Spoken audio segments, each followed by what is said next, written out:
support. Maestro, please! Not gonna lie, this was a really strong week for music. This'll be for the week of August 13th. 2022. On this day in music back in 1968, Jimmy Page, Robert Plant, John Paul Jones, and John Bonham would play together for the first time when they rehearsed at Gerrard Street, a studio in London's West End. They would play a couple of live dates known as the New Yardbirds, but the following month they would then use the name Led Zeppelin. Love it when I'm happy like that. Na na na na na na na. Savannah Shaw actually graduated high school last year, a year earlier than expected, so she could focus on her music. So it might not be too far off where we start to get some solo work from her. Don't mean a thing if it ain't got that swing.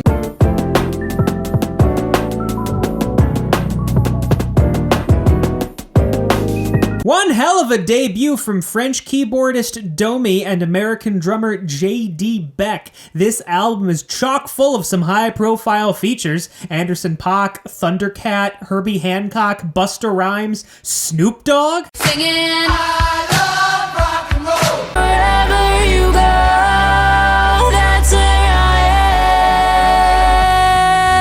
am. Studio album number 2 from Maggie Rogers, following up 2019's Heard It in a Past Life, and unlike that previous album, this one finds itself on the rock chart, probably due to the fact that there are elements of alternative, slacker, and glam rock throughout this album. We're dancing in the street, dancing in Chicago. Two concerts this time, one November 2nd, 1969 in San Francisco, and later that same year, December 26th in Dallas. Highlights on this include an initially thought to be lost but now found complete version of their cover of Dancing in the Streets, a full acoustic set, and at each concert a 20+ minute jam session on Dark Stars. I'm locked in, I'm stopped up, I'm shopping, my face is frosted. Their highest charting album to date, tying their 2020 release Afterburner at number 1 on the rock chart, but on the Billboard 200, getting into the top 10 at number 8. It's bigger than hip-hop. When I die, auction off all my body parts. Let's see what I be called. Son of my skull, the Shaggy's cross.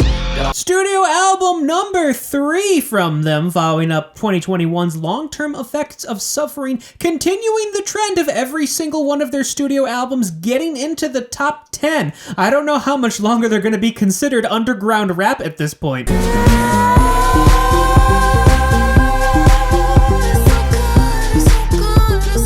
And here it is, the big one we've been waiting for, Beyoncé's Renaissance, also known as Act 1 Renaissance. So I guess we'll have to wait and see what Act 2 is. Even with as many albums this week to talk about, still nothing on the dance and electronic albums to talk about. And now I need some help from the maestro, please! Pass the mic, pass the mic, pass the mic.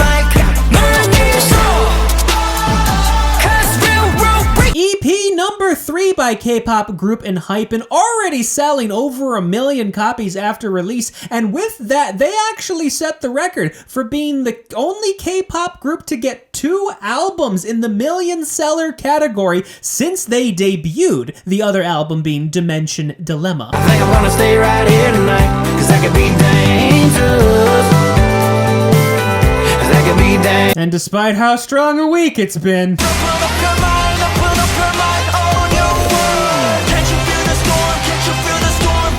another K-pop EP number 9 from ATEEZ, and this one also has already sold over 1 million copies. In fact, it sold over 1 million copies in pre-orders alone. Verano Sin Ti, la estoy pasando bien, no te voy. Yeah, I figured despite the staying power of this album, it was not going to beat out Beyoncé.